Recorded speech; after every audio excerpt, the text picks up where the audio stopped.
hey, if I told you that you had everything that you wanted already available to you and within you, you would tell me it's total bullshit. You've tried all of the work. You think that it's a little bit fluffy. Or you'd be on the other end of that spectrum and say, yes, totally. I have tapped into the matrix. I'm on the other side of it, and I totally get what you're saying. So if you are somebody who's kind of in the in-between, like I believe the intellectual aspects of self-healing and the work that lots of spiritual leaders and teachers are here to do, but I can't really access the biological embodiment of those truths. I want to talk to you today about how to recognize that you have within you everything that you ever actually thought that you were looking for in the first place. Is a lot of people I work with have every single thing that they think that they want. They just don't see that they have it, which is really ironic. I did a vision board years ago, and one of my friends was like, well, this is your whole life. And it's so funny because in looking at the vision board, just because I didn't have the dream house on the vision board, it was so representative of exactly the house that I lived in now as far as color and feel and vibration. And all of the things on it were emanations of how I was already living. I just didn't see it myself. So there is some truth to most of the work that I do with people is in the recognition of a new vision, a new way of seeing what has already been present. And a lot of people I work with actually have done the reverse, where they grew up feeling that they could see things, they were beautiful, they understood how to be in a human body, and then something, normally narcissistic abuse, happens for them, and they just can't get back to that way of seeing that vision. So I want to help you access that vision today if you are struggling to get what you want. So first and foremost, the being where we are right now is imperative. It's number one to getting anything that we want on the planet. If we're trying to create from a place of, it's out there and I don't have it and I have to go get it, we're automatically in a space of resistance. So if you're trying to build a business, if you're trying to create a following, if you're trying to attract that partner and you're doing it from a place of lack, I know that this seems really kind of hoity-toity and flighty to say from a place of lack, because people would say that before, and it just, to me, I was like, well, what does that mean? I'm in lack. You can't tell me about the lack that I'm in because, I know the life experience that I've had. I know the choices I've made. I know for sure, like I've done the work to know why and what it feels like to be where I am, but I'm here and it feels powerless that I'm here. Like I kind of ended up here based on decision after decision, and I made decisions when I was unconscious that led me here, right? We've gotten here where we are, most of us, from a place of being unconscious to being aware. So I want to help you become aware of something that you might not see in yourself today, okay? Because when I say that most people that I work with have the things that they think that they're after, they don't see it. Their life, if social media looked at them, and if you looked at them energetically, you would go, wow, this person has all of these things together, and they're beautiful, and they're loving, and everybody loves them, and they're still going, I'm not enough, I feel like shit, I need to know my next steps, I need to have a plan for the rest of my life, and they can't actually relax into where they are, which makes them not intentionally, but definitely ungrateful for being where they are. So we get to kind of move the algorithm of our DNA, and that's a practice that I want to offer you today. I was working with somebody who said she's desperate for a relationship. She's in her, late 40s and wanting a relationship so badly.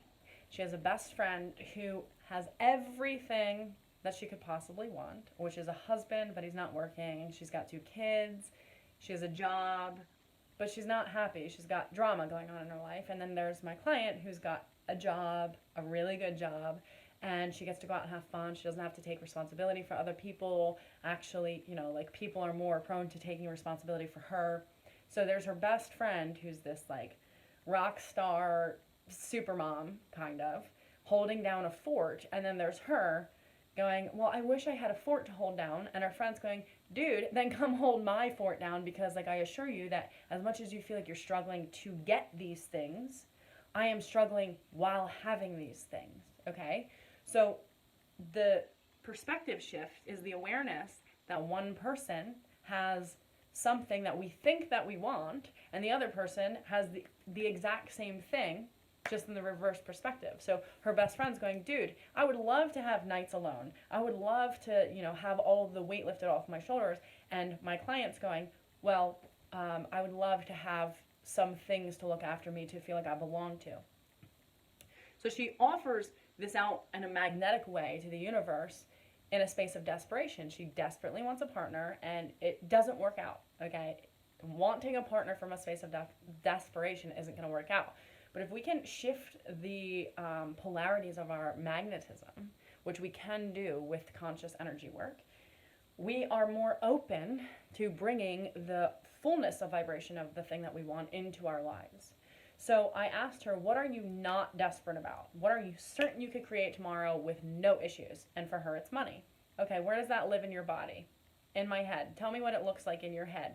Dollar signs everywhere, just number signs everywhere, cartoony like number signs. Okay, tell me about the desperation that you feel about wanting a partner. Well, I feel this dropping in my stomach. It feels like the bottomless pit, Okay, so what happens then when we take the energy of that fullness of something she knows she's not desperate about and puts it into the place in her energy body where she's experiencing desperation? I asked what happens then. Well, I feel actually almost so full that it hurts, which is ironic. And I could go deeper into what that's going to mean as far as her manifestation next, but I'm not going to. I just want you to get the gist. For you, a very surface layer that you can work with. All of it does have deep meaning, and obviously if I'm talking to you in here, I'm not probably working with you individually, so it's very specific to the individual. But for her, she says, well, it's so full that it almost hurts. So if you're attracting a relationship from that space, it's going to be also a very different breed, so to speak, of relationships. And it might be so overwhelming that it's, that's the bittersweet aspect of overflow and being happy, but also sad that one day it might end or whatever. But the thing is that what happened in any space of our lives, and with this particular client, she's very nostalgic for good experiences. And we don't understand truly how ubiquitous we are, that on a time-space continuum, everything that has ever happened in our sensory field is carried forth into the now. So I ask her, okay, tell me about what that experience felt like to you. Well, it felt I just feel so sad because it's gone. No, tell me about what the experience felt like to you. Well, it's sad because I'm not there. No, you are here. I'm here with you. You shared that experience. I can feel the experience. I'm there. I'm in that experience. So get in that experience with me. So what does that feel like? Oh, wow. Okay, so I can just pull experiences into my now? Well, yes, because you are the experiencer who has stored them into the now. And whether you think that they're there or not, they're there. But if you access them and go, well, I feel sad that that's gone, everything you access in your life, you're gonna feel sad that it's gonna go away, and you're never gonna actually be able to fully get in and experience that you were meant to experience, the things that we think that we want. So many of us are getting what we want, and we negate it. We think that it's not there for us because it's fleeting.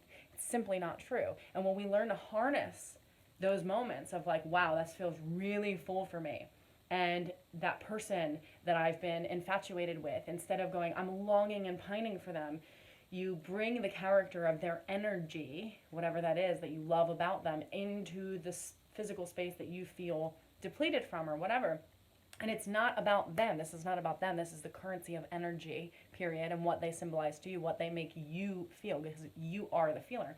When you put them in that space, something shines differently for you because you're already full, and then you're going to attract another body who emanates that same sense of fullness, and then there's going to be an overflow. So you're not just looking at each other trying to create this little world, you're looking out at life together going, holy shit, well, what can we create now that we're both here and we're both super full of creative potential? A lot of people get into relationships because of their voids. A lot of people want things because of the voids that they experience. So they latch onto that thing in relationship and try to basically be in, like riding a horse. Like you're in control of the horse, but hoping that it doesn't get out of control. And the whole time, you're not actually necessarily able to look out at the trail in front of you. So this would be a situation of the intuition of the horse and the rider knowing exactly where both of them wanted to go, and they went there together. So when you can say that you have any negative experience emotionally, and you say, well, I am lonely. Okay, great. First, go to your loneliness and experience it fully. Instead of resisting it, instead of saying, I shouldn't feel this way, or I hate this feeling, or distracting yourself from it, don't do that. Just go into the feeling. And once you get into the feeling of loneliness, of whatever that feels for you, give it an image, give it a frequency, feel it, give it, as far as visual information, what comes to you, let it come. And then take something that's the opposite of that you have in your life. So maybe if it's not, I feel really full in my job, so I'm like almost to a point of overwhelmed.